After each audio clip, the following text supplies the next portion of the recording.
Hi everyone, झोका घे भरारी या शैक्षणिक ॲपमध्ये मी आपल्या सर्वांचं स्वागत करतो. यापूर्वी आपण the story of a T या पाठाचे 3 पार्ट पाहिले आहेत. या ठिकाणी आपण त्याचा पुढील भाग पाहणार आहोत. चला तर मग सुरू करूयात हा part. How did tea first come to India? चहा भारतामध्ये प्रथम कसा आला? Historians think that tea had been known in India as medicinal plant since ancient time. Historian, इतिहासकार जे आहेत त्यांच्या मते चहा जो आहे तो भारतामध्ये पूर्वीपासूनच लोकांना माहीत होता. But tea was not drunk for a pleasure until the British began to establish plantation in the 19th century. पण जरी हा चहा माहीत असला तरी भारतीय लोकांनी हा चहा एक रेग्युलर पेय म्हणून प्यायला सुरुवात केलेली नव्हती. Just they were drinking it as a medicine. ते फक्त त्याचा औषध म्हणूनच या ठिकाणी चहा पीत होते. 19व्या शतकामध्ये ज्यावेळी ब्रिटिश लोकांनी या चहाचं प्लांटेशन, चहाचे मळे ज्यावेळी भारतात बनवायला सुरुवात केली तेव्हा चहा हे एक रेग्युलर पेय म्हणून भारतीय लोकांनी चहा पिण्यास सुरुवात केली. After 19th century, 19व्या शतकानंतर. In the 1770s, the British East India Company made several unsuccessful attempts to grow tea in Bhutan and Assam with the seeds from the China. या ठिकाणी 1770च्या दशकामध्ये ब्रिटिश ईस्ट इंडिया कंपनीनं चायनामधून आणलेले जे बिया आहेत, चहाच्या ज्या बिया आहेत त्या घेऊन या ठिकाणी भरपूर प्रयत्न, अनसक्सेसफुल म्हणजे अयशस्वी प्रयत्न त्यांनी या ठिकाणी भरपूर ठिकाणी इंडियामध्ये करून पाहिले. Mostly in the Bhutan and Assam region. Mostly Bhutan आणि आसाम या ठिकाणी ब्रिटिश ईस्ट इंडिया कंपनीनं चहाचे मळे बनवण्याचा प्रयत्न, अयशस्वी प्रयत्न त्यांनी केला. Although these attempts failed, the botanist Robert Bruce in 1823 discovered tea plants growing wild in the upper Brahmaputra Valley. जरी ब्रिटिश ईस्ट इंडिया कंपनीनं केलेले अयशस्वी प्रयत्न, जरी या ठिकाणी ब्रिटिश ईस्ट इंडिया कंपनीनं चहाचे मळे बनवण्याचा जो प्रयत्न केला जो अयशस्वी ठरला, हे जरी असलं तरी देखील his name is Robert Bruce यांनी 1823 मध्ये असं शोधून काढलं की चहा जो आहे तो चहा मोस्टली आपल्याला अप्पर ब्रह्मपुत्रा व्हॅली म्हणजे ब्रह्मपुत्रा नदी म्हणजे आसामच्या वरचा जो भाग आहे, ओके, तर या ठिकाणी चहाचं जे ग्रोथ आहे ती चांगल्या पद्धतीची होते, चहाची वाढ जी आहे ती चांगल्या पद्धतीची होते असा त्यांनी शोध काढला. आणि तो शोध 1823 मध्ये त्यांनी लोकांना, mostly to the British East India Company यांना तो सांगितला. In May 1838, the first Indian tea from Assam was sent to the England for a public sale. मे 1838 मध्ये इंडियामधून पहिला चहा हा आसाममधून इंग्लंडला पब्लिक सेलसाठी म्हणजे लोकांना विकण्यासाठी पाठवण्यात आला.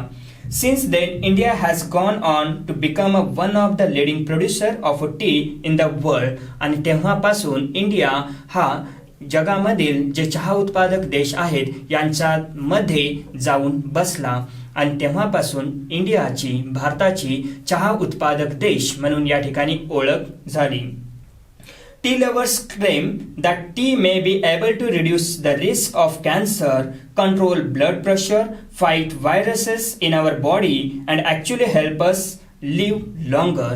या ठिकाणी काही टी लवर्स आहेत. टी लवर्स म्हणजे चहा पिणारे जे शौकीन आहेत त्यांनी दे मेड अ क्लेम, त्यांनी एक दावा केला की चहा, if we drink a tea then it reduces the risk of a cancer. त्यांनी असा दावा केला की चहा जर आपण पिला तर कॅन्सर जो आहे तो काय होऊ शकतो, कमी होऊ शकतो, त्याची तीव्रता ही कमी होऊ शकते.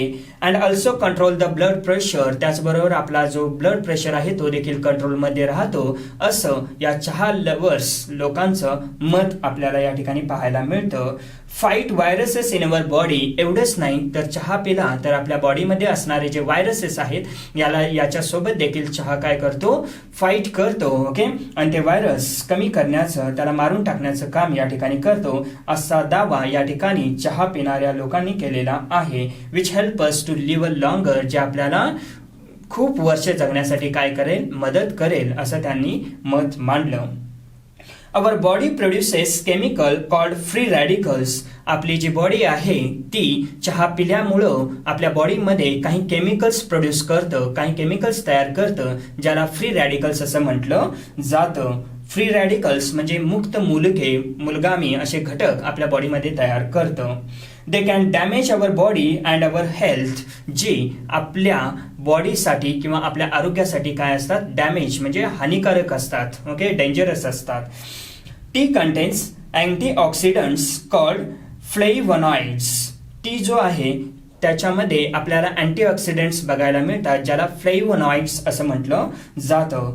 Scientist believe this help us to protect our system against free radicals. आणि सायंटिस्ट म्हणजे संशोधकांचं असं मत आहे की चहामध्ये असणारे जे अँटीऑक्सिडंट्स आहेत, ज्याला आपण फ्लेवोनॉइड्स असं म्हणतो, ती आपल्या बॉडीमध्ये जी तयार होणारी जी रॅडिकल्स आहेत ते कमी करण्याचं किंवा त्याच्याशी फाईट करण्याचं आणि त्याच्यापासून आपली बॉडी हेल्थ जी आहे ते फ्री ठेवण्याचं काम करतं असं संशोधकांचं मत आपल्याला पाहायला मिळतं. For many people tea is a popular drink to have with a friends. आपल्या भारतामध्ये, जगभरामध्ये जे काही लोक आहेत त्या सर्वांनाच आपल्या मित्रांच्या सोबत टी, चहा पिणं एक आनंददायी गोष्ट वाटते. Okay, they enjoy that the tea along with their friends. In many countries around the world, tea drinking is an important social occasion. जगामध्ये वेगवेगळ्या कानाकोपऱ्यामध्ये टी ड्रिंकिंग हा एक स्पेशल ऑकेजन, जसं की एखादा उत्सव आहे या पद्धतीनं वेगवेगळ्या पद्धतीनं पूर्ण जगामध्ये तो साजरा केला जातो किंवा याचे ऑकेजन्स म्हणजे जसा उत्सव असतो तसा तो मांडला जातो. Japan, China, Russia and Korea have special tea ceremonies and tradition. Japan, China, त्याचबरोबर रशिया आणि कोरिया या ठिकाणी या चहाचे सेरेमनीज म्हणजे वेगवेगळे सोहळे या ठिकाणी साजरे केले जातात आणि तो एक त्यांच्या ट्रेडिशन आपण म्हणू शकतो, जी त्यांची एक आहे परंपरा आहे, त्या परंपरा या ठिकाणी या देशांमध्ये जपल्या जातात बाय enjoying the tea ceremonies in these countries. Tea चहा सेरेमनी साजरा करून ही एक पद्धत, त्यांची एक ट्रेडिशन आहे ती या ठिकाणी साजरी केली जाते. These ceremonies give a people the time to relax and enjoy the taste and the smell of the tea. These ceremonies, हे जे सोहळे आहेत हे लोकांना थोडं रिलॅक्स, आराम देतं. त्याचबरोबर वेगवेगळ्या चहांची टेस्ट जी आहे, सेरेमनी असल्यामुळं, सोहळा असल्यामुळं वेगवेगळ्या पद्धतीचे चहा या ठिकाणी त्यांना प्यायला मिळतात आणि त्यामुळं वेगवेगळी टेस्ट असणारा चहा त्यांना या ठिकाणी एन्जॉय करता येतो. They can smell, they can taste it. Okay, the different type of teas in this ceremonies.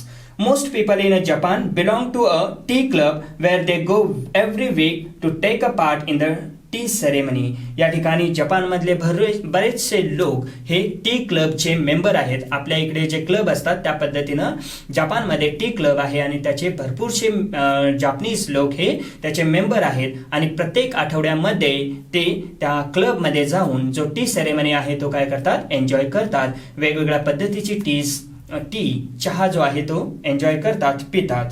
Ordinary people also feel that the tea ceremony are spiritual occasion that are closely associated with their religion. या ठिकाणी ordinary people, इतर जे लोक आहेत ते T ceremony हा एक spiritual occasion म्हणजे एक धार्मिक असा एक सण आहे किंवा धार्मिक एक ऑकेजन आहे, उत्सव आहे असं ते समजतात आणि हा टी सेरेमनी ते देखील साजरा करतात.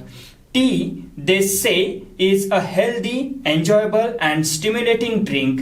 हे जे लोक आहेत, जे टी लवर्स आहेत, हे टी ला असं म्हणतात की टी एक आरोग्यदायी, हेल्दी म्हणजे आरोग्यदायी असं पेय आहे. एन्जॉयबल म्हणजे मनोरंजक. ओके, जो चहा पिल्यानंतर आपल्याला उत्साह निर्माण करतं, आनंद देतं. प्लेजरेबल. ओके, अँड स्टिम्युलेटिंग म्हणजे उत्तेजन देतं, उत्साह निर्माण करतं असं पेय आहे, असं बरेचसे लोक या टी बद्दल म्हणतात. Full of good qualities. So this tea is there, that such type of a full of qualities we get it into the tea. It reduces loneliness and calms your heart. हा जो चहा आहे तो लोकांच्या मधला loneliness, एकटेपणा जो आहे तो काय करतो, कमी करतो. त्याचबरोबर त्यांचं जे मन शांती आहे ती मनाला देखील तो शांती देतो असं लोकांचं मत आपल्याला पाहायला मिळतं. It is a comfort in everyday life. त्याचबरोबर आपल्या दररोजच्या जीवनामध्ये हे आपल्याला एक आरोग्यदायी किंवा एक चांगलं पेय म्हणून आपण याच्याकडे पाहू शकतो. Okay, it gives a comfort. Okay, एक सुखावह किंवा एक कम्फर्ट झोन ओके आपल्याला निर्माण करतं असं देखील या ठिकाणी मत लोकांचं आहे, mostly to the tea lovers. Many Koreans today still have a tea ceremonies for important occasion including special birthdays and anniversaries. या ठिकाणी बरेचसे कोरियन लोक जे आहेत ते टी सेरेमनी हा एक मोठा ऑकेजन या ठिकाणी करत असतात. मी आशा करतो की आतापर्यंत पाहिलेला पार्ट जो आहे तो तुम्हाला निश्चितच समजला असेल. तो अधिकाधिक समजून घेण्यासाठी तुम्ही हा व्हिडिओ पुन्हा पुन्हा पहा आणि झोकासोबत शिकत राहा.